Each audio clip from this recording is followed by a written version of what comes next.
Welcome to my YouTube channel. आज के इस वीडियो में हम लोग मैथ्स क्लास 10 एक्सरसाइज 4.3 का क्वेश्चन नंबर 5 सॉल्व करेंगे। तो क्वेश्चन नंबर 5 क्या कह रहा है आइए देखते हैं। तो ये है कि in a class test sum of Shefali's marks in mathematics and English is 30.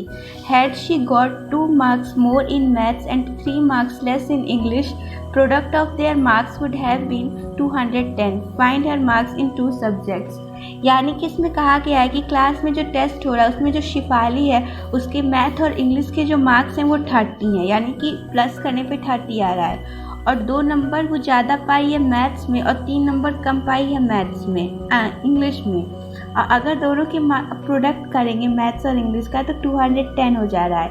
तो दोनों सब्जेक्ट के मार्क्स क्या क्या हैं, तो सबसे पहले हम लोग लेट कर लेते हैं कि जो शिफाली का मार्क्स है मैथ में वो x है, और अगर ये x होगा और टोटल मार्क्स 30 हैं, यानी कि अगर x है मैथ्स का और पता करना है कि इंग्लिश का मार्क्स कितना है और दोनों को ऐड करने पे 30 आ रहा है। अगर यहाँ से इंग्लिश का मार्क्स निकालेंगे तो 30 माइनस x हो जाएगा, तभी तो ऐड करने पे 30 आएगा।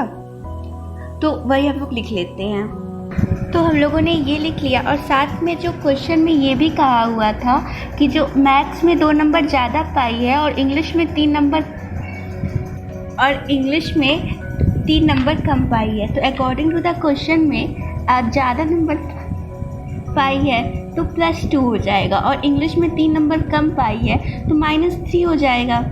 और अब हम लोग इसको सॉल्व करेंगे। अगर ये तो इतना ही रह जाएगा मैथ्स वाला, और इंग्लिश वाला जो है 30 - 3 तो 27 - x हो जाएगा। और अब क्वेश्चन में हम लोग को कहा गया है कि जो प्रोडक्ट है इनके मार्क्स का, यानी कि अब इसका और इसका जो प्रोडक्ट है वो 210 के इक्वल है। तो यहाँ पे हम लोग अकॉर्डिंग टू क्वेश्चन में लिख लेंगे कि x + 2 × 27 - x ये किसके इक्वल है 210 के। अब बस अब इस क्वाड्रेटिक इक्वेशन को सॉल्व कर देंगे तो हम लोग का आंसर आ जाएगा। तो अब इन लोगों को क्रॉस मल्टीप्लाई ब्रैकेट को ओपन करेंगे तो आ जाएगा 27x - x² + 27 × 2 = 54 - 2x = 210। अब इसको सॉल्व करेंगे तो ax² + bx वाली फॉर्म के लिए ऐसे कर दिए, और 27 में से 2 गया + 25x + 54। अब ये इधर आएगा तो -210 = 0। अब हम लोग इसको सॉल्व करेंगे तो -x² + 25x, और इसको जब सॉल्व करेंगे तो आएगा, उसके बाद इसको सॉल्व करेंगे तो इसका आंसर आ जाएगा -156 = 0। और अब ax² + bx + c वाली फॉर्म रहती है, तो ये जो नेगेटिव है इसको हम लोग पॉजिटिव कर देंगे। तो पॉजिटिव कैसे करेंगे, जब ये नेगेटिव से LHS और RHS में मल्टीप्लाई करेंगे तो ये हो जाएगा x² - 25x + 156 = 0। ठीक। अब अगर यहाँ पे हम लोग 12 और 13 का एक दूसरे से मल्टीप्लाई करते हैं तो क्या 156 आ रहा है, तो करके देखते हैं। तो वैधि गणित लगाते हैं तो 3 × 2 = 6, 5 1 1 = 1, 156 आ रहा है। और इन दोनों को प्लस करेंगे तो 25 आ जाएगा, तो वही हम लोग लिख लेते हैं। यहाँ पे हो जाएगा 12 + 13x + 156 = 0। अब यहाँ पे x² - 12x - 13x + 156 = 0।